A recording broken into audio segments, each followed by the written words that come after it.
Virginia Kimonis from University of California, Irvine, who will give us both an overview of beta-mannosidosis and how to fast track through FDA approval for ERT and natural history. So we're really looking forward to that one because that's a tough subject. So thank you very much for joining us, Dr. Kimonis. We're very grateful for your participation.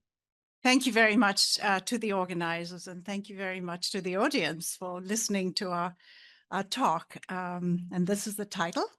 It's rather a long one, and I'll do my best. Oops. So my involvement with beta-mannosidosis starts with this patient who was 7 when we saw him. The family told me they had to wait about 6 or 7 months to secure an appointment at Children's Hospital of Orange County. His problem was hearing loss, detected at 5, and you can see he's wearing hearing aids. And he had some learning difficulties, and other medical problems included precocious puberty at an early age, negative family history, and the brain MRI was normal. Next slide. And as a result of diagnosing patient number 1, so what we did, we saw him in clinic, we sent him off to his sample off to the University of Iowa for testing for their deafness panel. And lo and behold, they found the MANBA. It was their first report of this gene mutation. And then we confirmed the diagnosis by collecting urine for oligosaccharides and enzyme studies done at different labs. And he was confirmed. And then we connected with the ISMRD, the Beta-Mannosidosis group, Laurel Gregier, who's an upcoming speaker, and we connected with 3 other families. And then the patient 5 over there has recently been identified. So I'm not going to present a lot of data. We have a publication that is in press right now on the 4 US patients, including 2 of Dr. Steppian's patients from the UK. I'll give you some more information in the next slide. Oh, before I move, I wanted to say that patient 4 and patient 5 live geographically 10 minutes away from each other.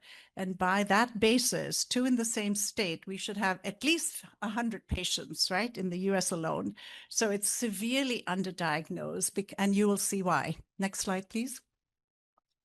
So this is a table that I actually presented at Vancouver the end of last year at the David Smith meeting. And I've included the 4 original US patients and the 2 UK patients. And this is their, broad strokes of their clinical phenotypes. So most of the individuals have developmental delay. Almost everybody has hearing loss except patient 2. Patient 2, who's age 13,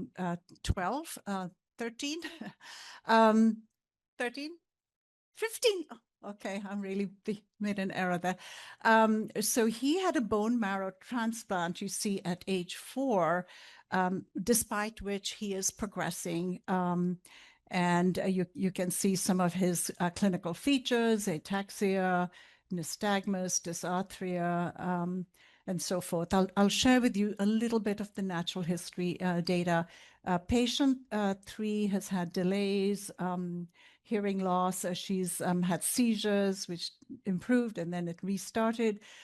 Patient 4, the youngest in that cohort, the results of she's a product of a consanguineous relationship.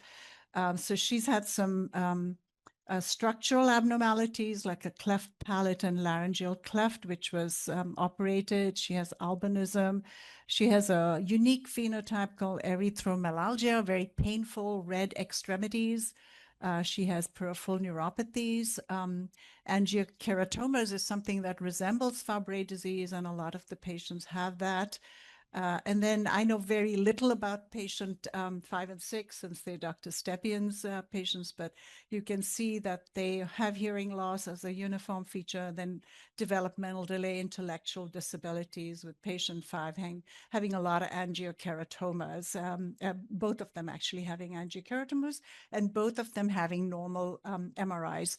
Abnormal MRI findings were seen in 3 out of the 6 patients. So a little more information on that in the next slides.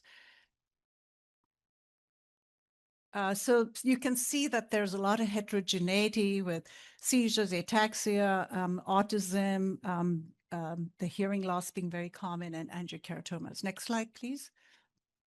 So these are some of the high level impression of the MRIs. So one of the manifestations is hypomyelination. I like to think of it as dysmyelination. And I don't have, do I have a pointer? So yeah, so you can see in this one, there's sort of white matter changes over there. Sorry, over here. And the T1 image is totally normal, but there's subtle changes over here. So dysmyelination, next slide. And you can see that there's increased white matter changes over here, like a leukodystrophy, but not as severe as a leukodystrophy. Next slide, please. So the way you diagnose beta-mannosidosis is by measuring oligosaccharides in the urine. And then these are the metabolites that you see, and it starts off with alpha-mannosidosis that we've all heard about. And then these are the intervening enzymes that break down the carbohydrate molecule, finally into N-acetylglucosamine and mannose. And there's beta-mannosidosis in the final step here. Next slide. So this is again showing you those metabolites in a GCMS run in each of these patients. And you can see that all of them have these 2 metabolites, but 2 patients have, where is it? So the ones with the 3 stars there, and where's the other here? So these are the patients with the most severe phenotype that have this novel metabolite that was identified in them. Next slide. So Angela, we'll hear from next, did a very extensive review of the literature and found a total of 46 patients, including our 6.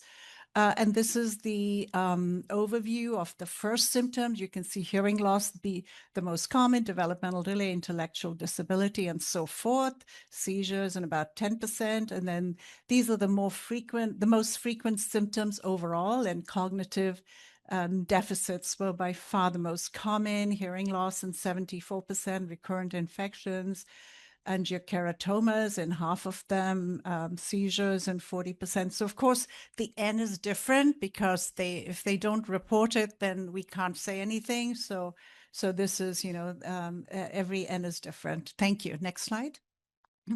And then this is the schematic of the mutations. The ones with the stars are patients in our reports in the 6 patients. And 3 of the 6 patients have the same mutation. They're homozygous, and the other 3 are compound heterozygotes. So they've inherited different mutations from their parents. And then, so these are the different protein domains, the location. Those are frame shifts in orange, and nonsense mutations in red, and then missense in yellow. And at the bottom are the splice site mutations. Next slide, please. So with the help of the families, I had experience with cohorts and have published in different disease, VCP, inclusion body myopathy. We actually, and it's a free registry, we developed a natural history study, and just give you some very limited data because we only started it up about 1 or 2 years ago. And only 2 patients we have sufficient data with tracking of their clinical features. Next slide, please. And then this is those 5 patients that I mentioned in the US. We need to encourage more international participation, and patients are expected to add data every 6 months, and This is some of the progression that you see. That's patient 4. You can see that she's had a G-tube there, and then some more development of her clinical features. I would consider her the most severely affected of all our patients. And then this is patient 2. You can see he walked, and then he lost the walking skill, and now is wheelchair and is declining. Very limited information on the other 3 patients because one I said was very new, and the other 2, we don't have enough information. Next slide, please. So that's just more details about the progression in patient 4. And you can see at the bottom there that the brand new update is that she very recently, and is probably still in hospital if she's not discharged, has had a bone marrow transplantation because we didn't know how long it would take to get a definitive treatment for her. Next slide. And then this is that patient 2 that I mentioned who had the transplant, showing that he, despite the bone marrow transplant, he is regressing. So next slide. So this is just, overview that there's continued deterioration in the patients. We have information. There's also a caregiver stress level that it picks up on. And I'm hoping the next conference will have much more robust information on many more patients, giving a sense of their progression. Next slide. There is no treatment currently except for the bone marrow transplant that I mentioned. Next slide. And so we, the families actually twisted the arm of JCR, and we have several representatives over here, and they convinced them to make a treatment for this very rare disease. And what I'm going to give you is a very high level view because there's proprietary information, and we want to be respectful of various patenting needs, etc. So what I'll show you is some preliminary data with just natural, clinical findings in patient fibroblasts and what we're planning. Thank you. Next slide.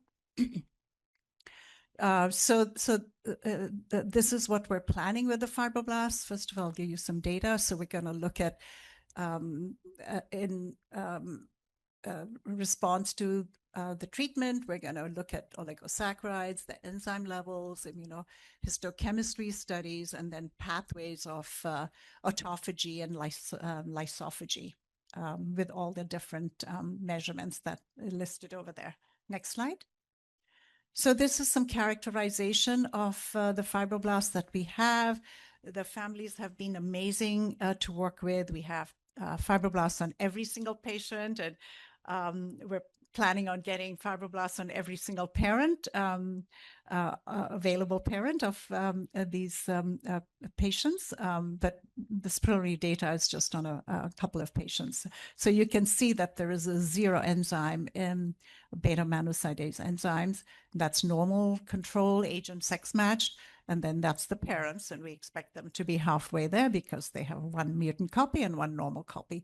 But when you look at the oligosaccharides, they're behaving just like the controls. Their oligosaccharide level is normal, but that's your homozygote patient who has high levels of oligosaccharides. Next slide. And then that's the treatment plan. 2 different enzymes are going to be compared, and we have this in progress right now, 6 hours, 24, 48 hours. And then we're going to measure what I mentioned before. We're going to measure the enzyme levels. We're going to measure oligosaccharides, and then immunohistochemistry studies of autophagosomes and lysosomes. Next slide. Oh, okay. So what I can tell you is that the data is looking very, very impressive.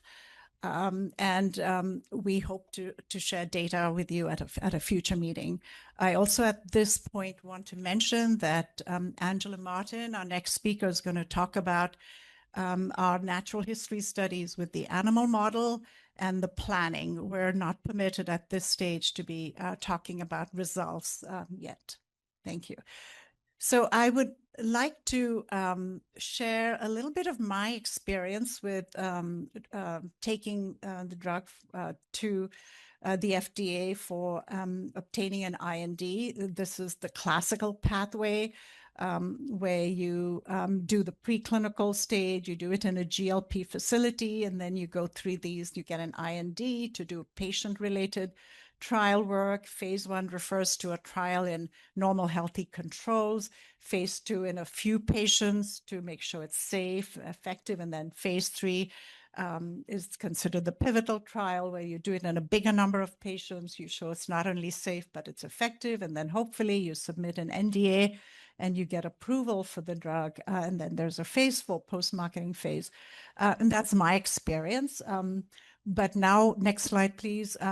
We are hearing about all these accelerated ways to fast track through the FDA. And that's where we need help from the present group. So those are the phases. So we're right now in this preclinical phase.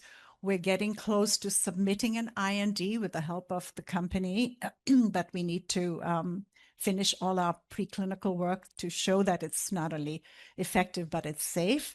And then we're hoping that we will be able to fast track this. Next slide, please. There are many programs within the FDA for fast tracking for rare disorders, and these are the various designations. I believe that beta-mannosidosis hits all of them.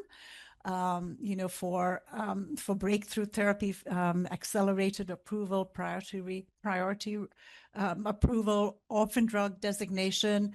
And because our numbers are so small, we can't really do the phase 1, 2, and 3. We're hoping that we will be able to get approval to do compassionate care, compassionate treatment on one or few patients with beta-mannosidosis. As you heard from my presentation, not everybody needs to be on treatment right now. A couple of the patients are quite stable. Perhaps 3 are relative, one additional one is relatively stable, but 2 patients are deteriorating. We've got a new patient who's post bone marrow transplant. We have to see how she does. But one of our patients is deteriorating despite a bone marrow transplant. So that's all I have. Last slide, please. I think I already talked about that, but it's really, really important to secure funding. The experiments I discussed are very expensive. The animal studies are one thing, but taking it to the patient requires manufacturing in a GMP facility. We need, all the regulatory approvals, et cetera, the natural history studies that we've heard a little bit about. The families have been amazing at raising funding. I've secured a grant from Children's Hospital of Orange County, and the plan is that we will move forward with our PROME data to try and secure funding on a larger scale, which will get us to the end point. And the last slide is just an acknowledgement slide. Thank you very much.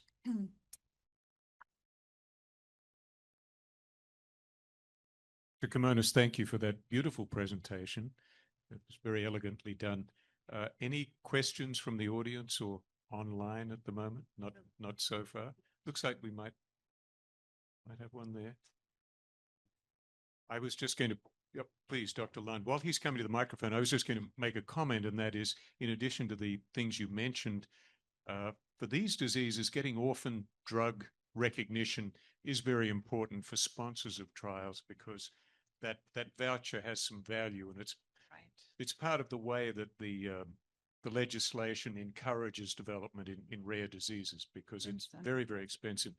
The other aspect, and of course you can't discuss it all, that's important is part of the cost of drug development is doing toxicology studies, which are quite expensive, but are generally required by the FDA, although sometimes they'll allow you to do those in parallel with the clinical studies in this situation. Right. Yes, so one of the slides had that, the parallel track with the preclinical and the clinical. Exactly. Yes. Dr. Lund. Thank you.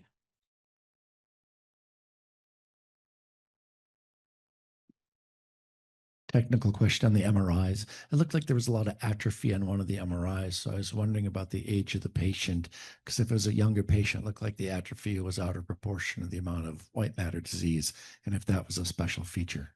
I'm going to defer that response to Angela. Angela is my MRI expert. She has spent hours and hours reviewing these MRIs. So Angela, can you respond? I might say that this MRI was taken when the patient was 6. So that was actually the first MRI that was taken. And although those are like you expect that those are the latest stage of the hypomyelinating condition, actually it was interpreted as a very severe leukodystrophy.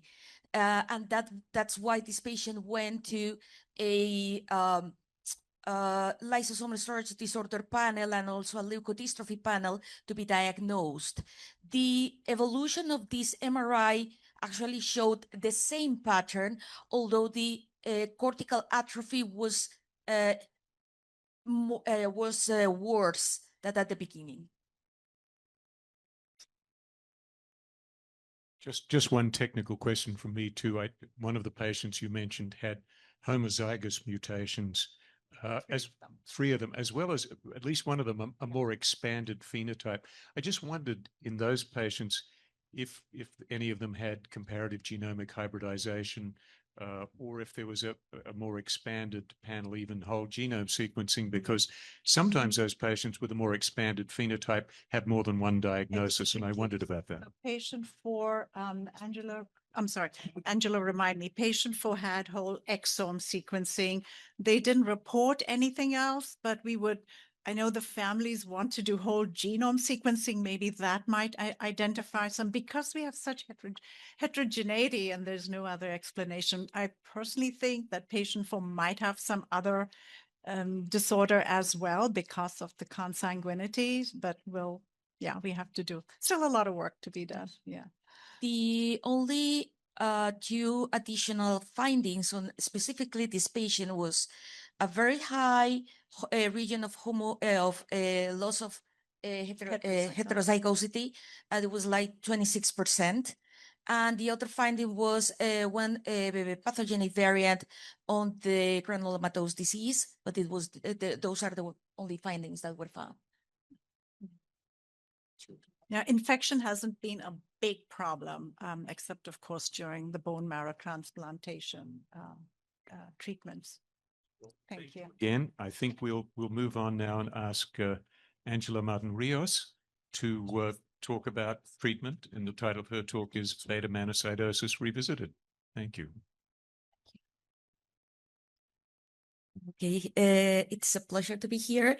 And basically, the revisited name of this presentation is because I have looked on all the decisions that have been done by the ISMRD, and none of them talk about beta-mannosidosis. So this is the actual first talk about this condition. So it's really exciting. So today I will talk briefly about the animal models. And definitely this is everything what you always wanted to know, but you never dare to ask. Briefly definitions here. Beta-mannosidosis is a lysosomal storage disorder, and it is caused by the deficiency of beta-mannosidase. This is the gene, sorry for not the italics. And what it is found in pathology, it is the accumulation. Those are the lysosomes that are accumulated in the fibroblast. This is a sample of fibroblasts of a patient with angiokeratomas. And this is a problem of complex molecule degradation of N and O glycans.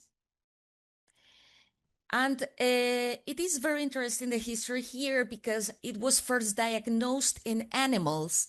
First, it was described in Nubian goats in 1981. And after 5 years, it was described in humans in 1986. The animals that are most affected are Nubian goats and also calves, but also it has been described in 2 dogs and recently in a very cute cat. So cute. But what we can find in Sealer's calves, that it is the most described animal model, is that this is a normal calf. This is a very cute. You see the front here, like the front bone, but you can see that the affected one is very flat, going down. The ears here are low. They have a low position. And also you can see the mandible here is a normal mandible, but you see that there is prognatism here. So it was really interesting. So what you can also see is that there is very severe atrophy, cortical atrophy, and the deposition of myelin is very low, and it looks like they have very high ventricles, but it is actual low deposition in myelin and reduced amount of white matter in the white matter in the brain of the sailor calves. In the affected dog, there is a generalized neurological compromise and affected tissues. So what we can see here is almost similar changes that were described in the calves. So there is a reduced white matter in the brain. And this is the vagus nerve that you can see a lot of vacuolation. Basically, the very huge vacuolation is a common finding. This is dorsal root ganglia as well, a lot of vacuolation in the pancreas, acinar cells. And these are the electronic microscopy of gastric glands. You can see the full vacuolation of the cells here. The features of calves and dogs, one of the main features is difficulties on walking. Most of the calves that are newborns have severe ataxia, but in the dog and in the cat, the manifestations were late in life. The diagnosis in humans and also in animals is based on what is found in the urine. So what I bring here is all the N-glycan degradation pathway, and beta-Mannosidosis is the very last step of the whole degradation of the N and O glycans. The function here is we have, this is alpha-Mannosidase, this remove these 2 mannose residues, and what is left is this mannose residue and the N-acetylglucosamine residue, and beta-Mannosidase removes these 2 residues and breaks this chain here, okay? The 2 compounds that have been found in animals and in humans, specifically in humans, are these residues, the mannocil 1,4-N-acetylglucosamine and the sialyl 2,6-mannocil N-acetylglucosamine. In animals, especially the ruminants that are the most affected animals, there is a 3rd compound that it is here. It is a trisaccharide. It is mannocil N-acetylglucosamine, N-acetylglucosamine. This residue is only found in ruminants, and it correlates with the severity of his features. This is the thin layer chromatography that we found in mouse. There is the mouse model that it was built, I'm going to talk about later. And what it is found is a disaccharide, and in ruminants that it is here, we found the trisaccharide. Okay? The disaccharide that it is in thin layer in humans, it corresponds to the line that it is related to the lactose band. Now, this is the previous slide that was brought by Dr. Quinones, and what we found is that these are the 2 compounds that are found in humans, but in the 2 patients that we reported here, and also in a 3rd patient that was reported I believe in 2006, there were a 3rd compound here, that it has the 2 N-acetyl glucosamine and also the 2 mannose residues and the sialyl residue. This is very similar that we found here in these animals, except for there is two compounds in humans, but we only have one. But there is these two N-acetyl glucosamine residues here. What is important? What is this relevant? Because this is the last step of beta-mannosidosis, but between alpha-mannosidosis and beta-mannosidosis, there is an extra step, several steps actually. Here is alpha-mannosidosis, and between this and this step of beta-mannosidosis, there is chitobiase that removes this extra N-acetyl glucosamine. And the problem with ruminants is that chitobiase is absent, and that explains the worst phenotype that the ruminants have, the calves and goats. So this is important for us because one possibility that might explain this finding here in the most compromised patients is that it might be chitobiase, a possible CTBS, that it is the gene that codifies for chitobiase. It might be a modifier gene in this case, and possibly it would explain the more severe affected patients. As you saw in Dr. Kimoni's presentation, there is a very wide heterogeneity of the manifestation of the patients.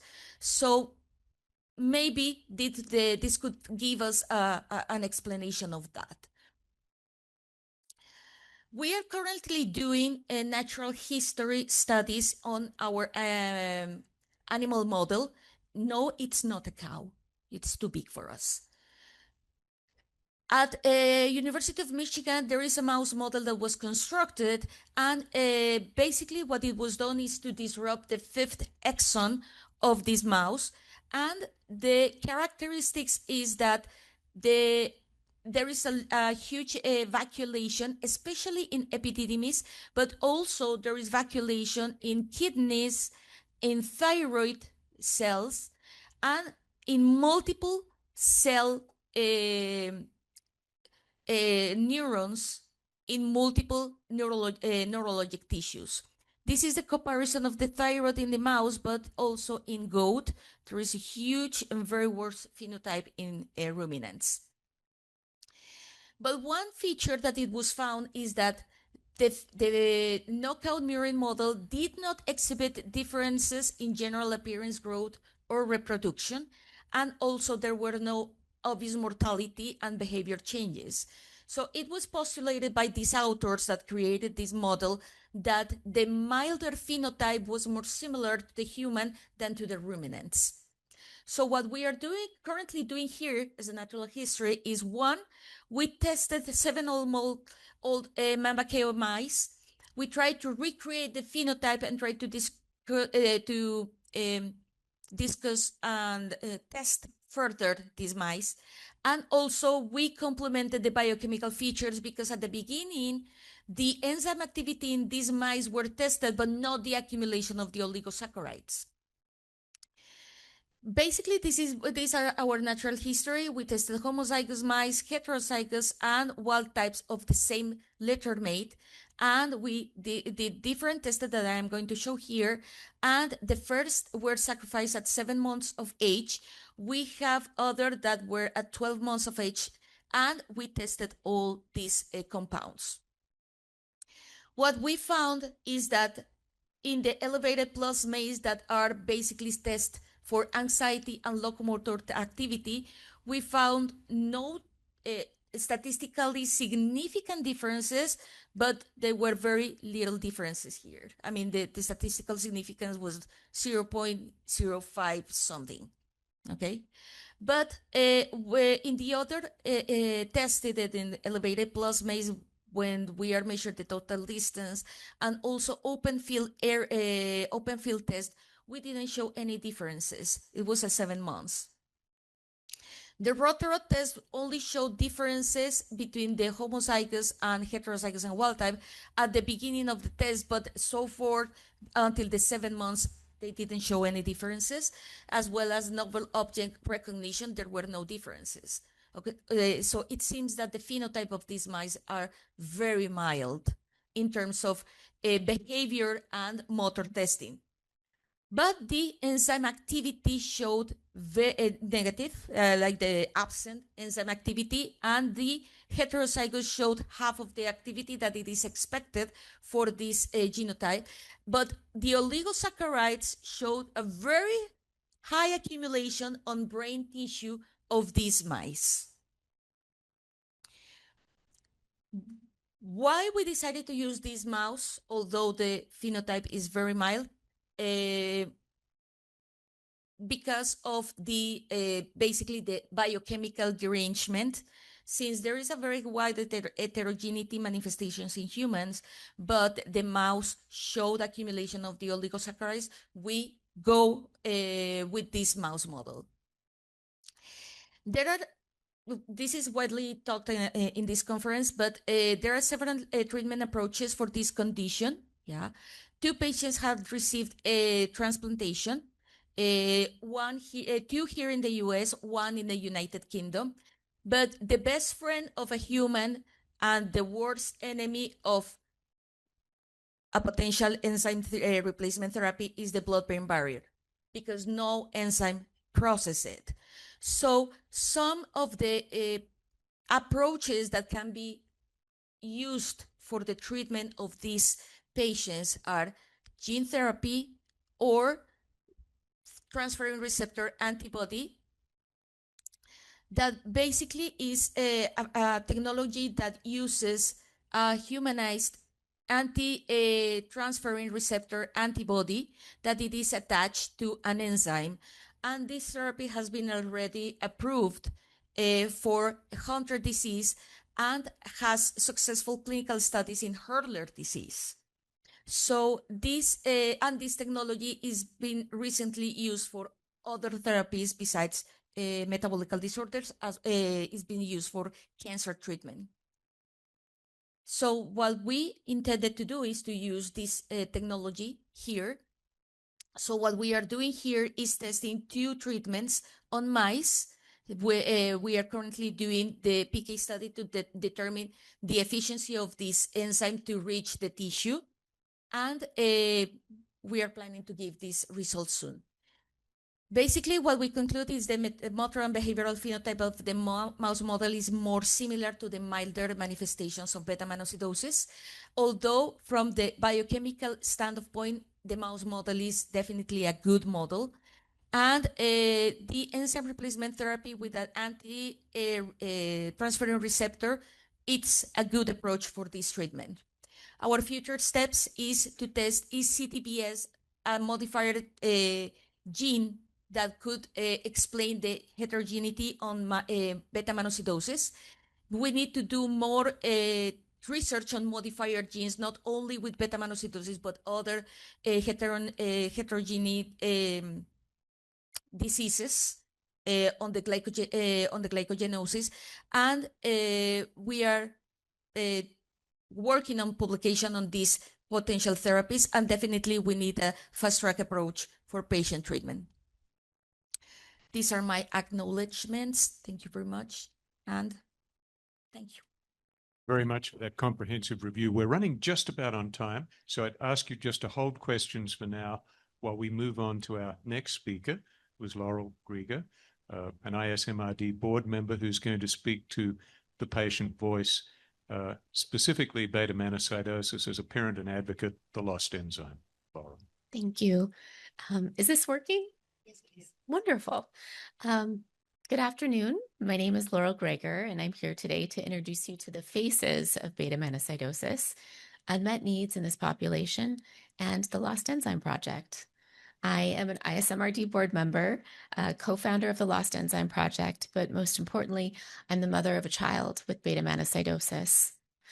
This is Oliver.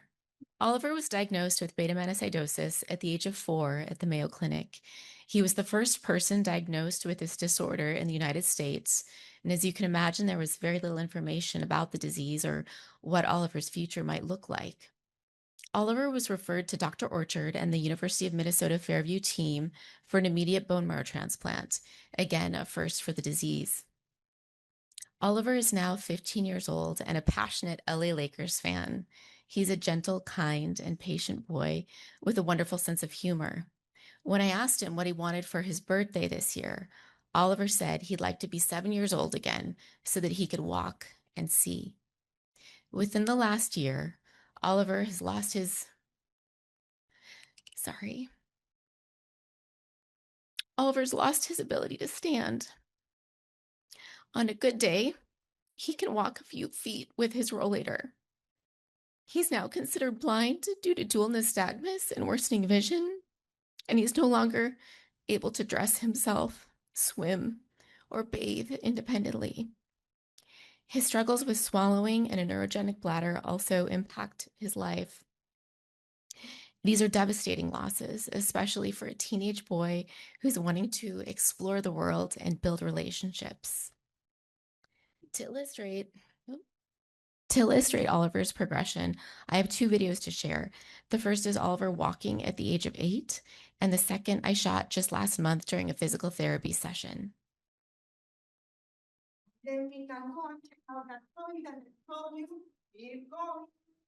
Okay, once and please. Closer. Check.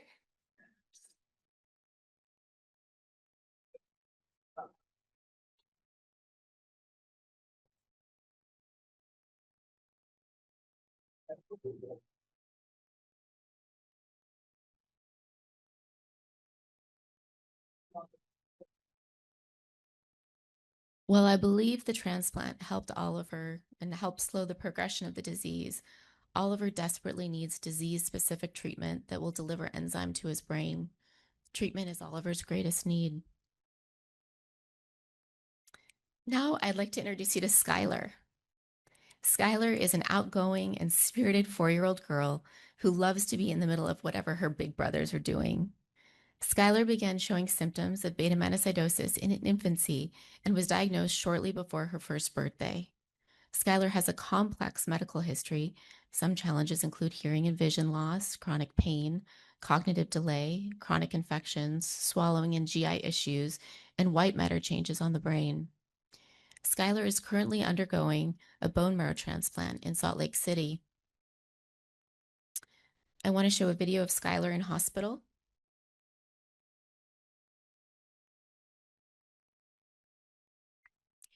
Currently, Sky is courageously battling stage 4 graft-versus-host disease. Skylar's parents have identified disease-specific treatment as Skylar's greatest need. Now I'd like to introduce you to Dean. Dean is an active 10-year-old boy who loves the United States military and hopes to join the Air Force one day. Dean was diagnosed with beta-mannosidosis at 7 years old. His symptoms consist of hearing loss and learning disabilities. As he gets older, Dean faces anxiety surrounding what his diagnosis means and the possibility of becoming more ill. His parents also feel the fear of this unknown. Dean's parents identify disease-specific treatment as Dean's greatest need. Now I'd like to introduce you to Marco. Marco is a sociable and happy 8-year-old boy who loves being around people. Marco loves cars, bats, and camping. He was diagnosed with beta-mannosidosis at the age of 7. Marco struggles with communication and speech, hearing loss, and cognitive delay.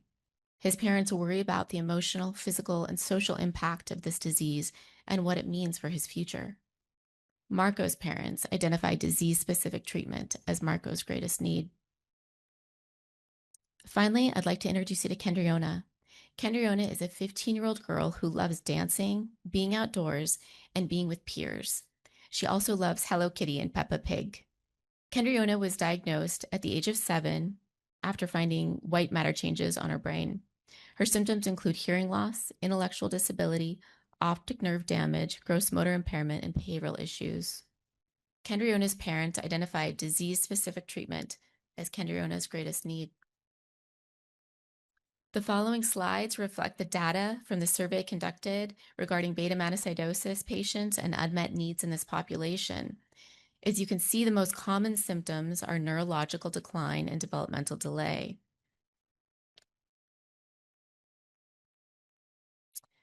Neurological decline and developmental delay are also identified as the most desired areas of improvement. When it comes to the burden of the disease on patients, caregivers, and siblings, we see the emotional and physical impact on patients, the financial and emotional impact on caregivers, and the loss of childhood activities and reduced parental attention on siblings to be the greatest identified burdens. The greatest barrier identified is the need for treatment.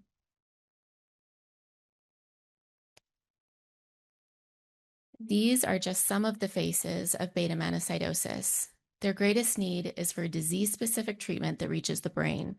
We also need treatment created in a timely, cost-effective manner, and we need our medical community to be educated in rare diseases like beta-mannosidosis so that they can identify diagnosis and diagnose them early on.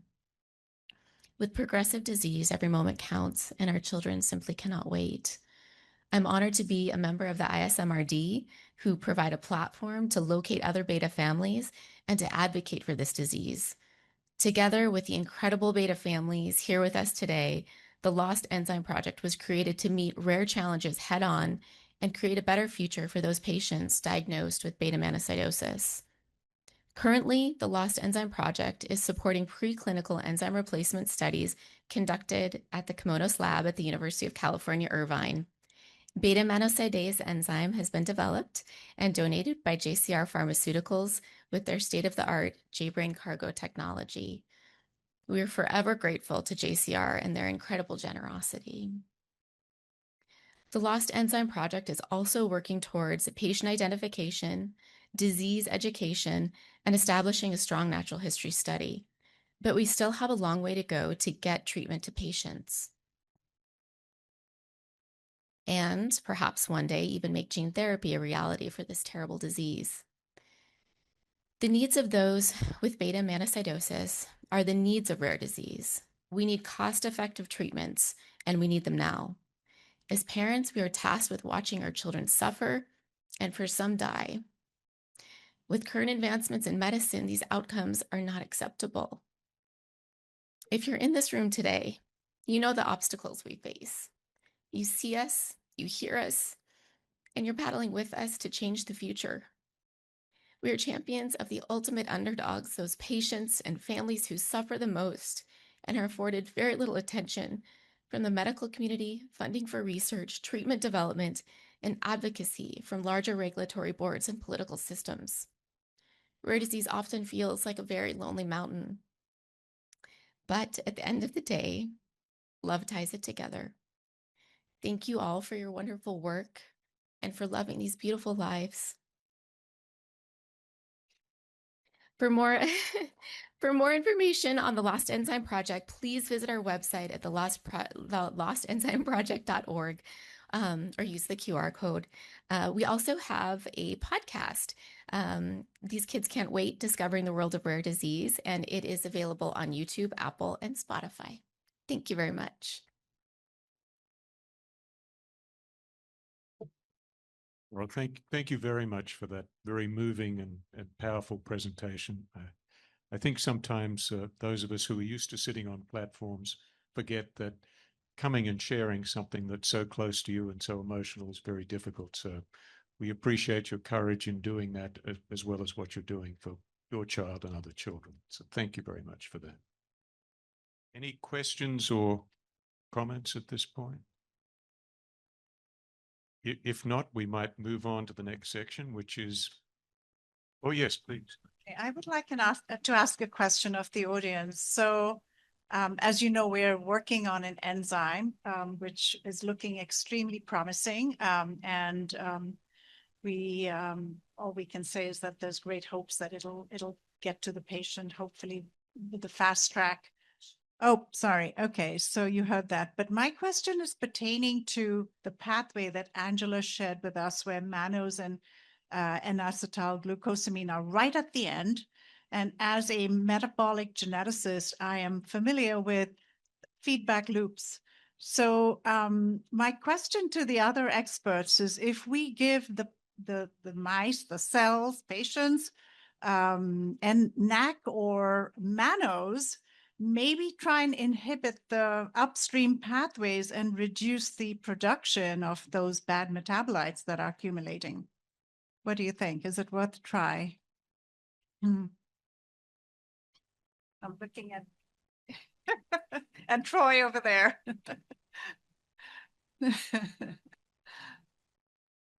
I mean, it's a safe treatment, right? We could try it. What do you think? Yeah. Somebody better check me on this, but I think of all the disorders of glycosylation that Hudson Freeze champions. I think there is one disorder treated by just oral mannose.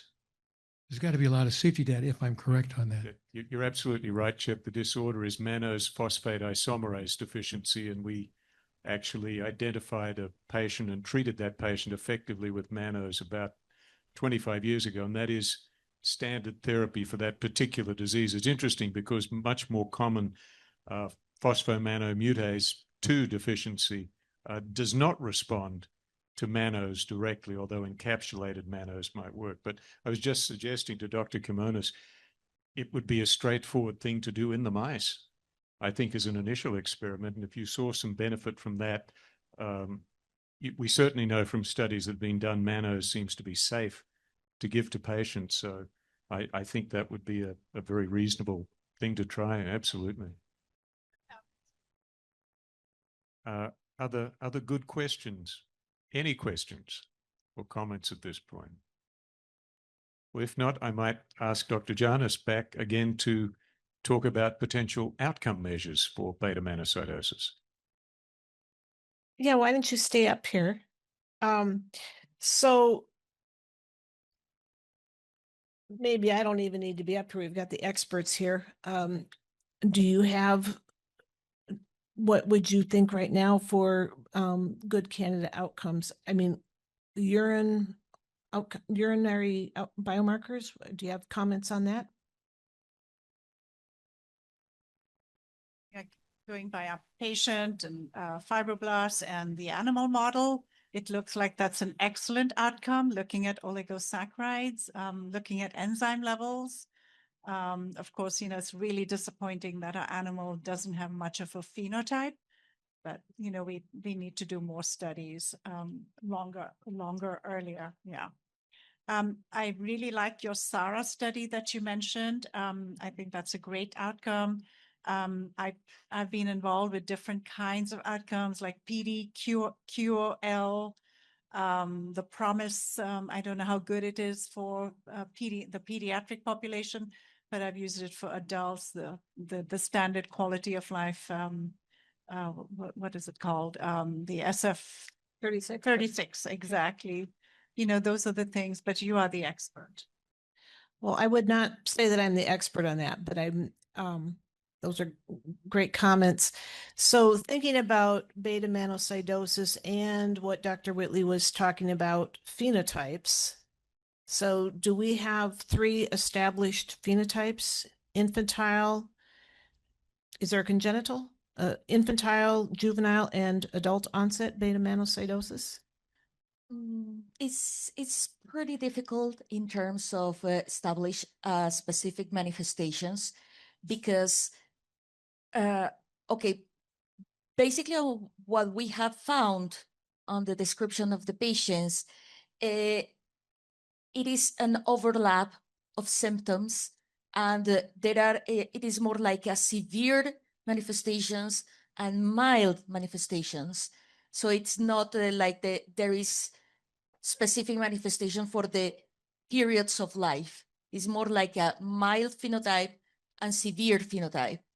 What it is definitely common in almost all the patients is that there is neurological manifestations, there is a behavioral phenotype in terms of the neurological manifestation. The most common problem is intellectual disability or developmental delay, that it is not related with a hearing loss.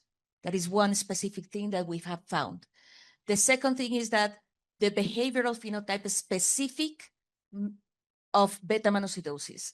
I mean, almost every patient that has this condition has a behavioral phenotype that it is not a consequence of his or her intellectual disability, because there are behavioral abnormalities with normal intellect that's we have found. So it is rather than speaking of infantile, juvenile, or late disease, is more like a mild phenotype and severe phenotype. So do you have history of patients that were diagnosed shortly after birth during the infantile period of their life? No? What was talked about? Few months old, right?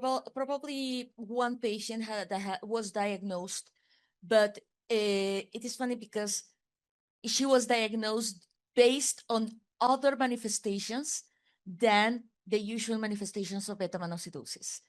So most of the patient, I mean, the average diagnosis of this patient, these patients have been around 12 years of age. The earliest patients that were diagnosed were based on other conditions. For example, in the case of this patient, that is like, I believe is the most affected patient, she was diagnosed because of other things that were cleft palate,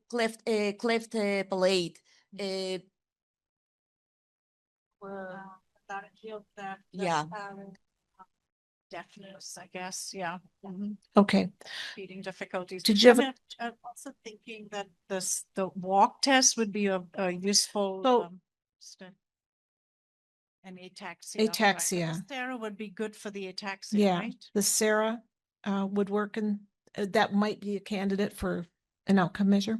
I just want to ask a little bit more about the behavioral phenotype, since you mentioned that's very specific. And just reading from the notes, it sounds like there are at least some features suggestive of autism spectrum disorder. That being the case, I wonder if these children would be able to participate in one of the well-established instruments used to measure that, such as the ADOS. Certainly parents could do the ADI. There are other instruments like the CARS. I don't know if any of these children have had that, but I'm just thinking about the sort of instruments. Maybe Laurel could come.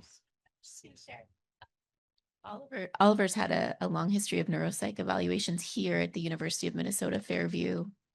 Yeah, and he's done all of those things. So you were suggesting, Dr. Patterson, maybe some of the tools used in autism for evaluation? And maybe we could ask Julie to comment, since she really is expert on this. But if it's autism, after all, is a syndrome with many causes, and many children we don't know, and it seems that beta-mannosidosis may be one of the causes for an autism spectrum phenotype. And in that case, we've got well-established instruments, and they might be some. I'm just trying to think of what the most frequent manifestations are. That might be a good thing to think about as a primary outcome measure supported by laboratory data like oligosaccharides. It would be possible to use a variety of techniques. Certainly the University of Minnesota is expert in this, having developed the Loess score for ALD and so on, to actually quantitate white matter change, cerebral volume, to use DTI. So I can see a number of secondary outcomes, but if I were thinking about the FDA looking at a therapy, they want to say, how does this affect the patient's life? And if it's very clear from the data you've got that this behavioral phenotype is the biggest problem, having a tool to measure that might be helpful. Just quickly, would the shift in oligosaccharide level not sway the FDA? They need functional. Typically, if you think about the typical pathway with the FDA, one of the challenges is to say that they ultimately want to have proof that this therapy affects the patient's feelings or function, their experience of the disease. For an accelerated approval, you may certainly be able to use a biomarker like oligosaccharides, because you can argue the accumulation of oligosaccharides is a clear physiological consequence of the enzyme deficiency. If we've shown we can reduce that, that's good presumptive evidence that something is happening. But then if I were an FDA reviewer, I could say, well, you do that in the mouse and the mouse doesn't even have a phenotype. So what? I think it would be helpful to be bolstered by that other clinical evidence. For example, with accelerated approval, the FDA may require that you have continued clinical follow-up, and it would be helpful to have another clinical tool that says, yes, we've reduced the oligosaccharides, but we've also shown benefit. Again, putting on my devil's advocate hat, if you think about X-linked adrenoleukodystrophy, Lorenzo's oil will correct the abnormalities in the very long-chain fatty acids.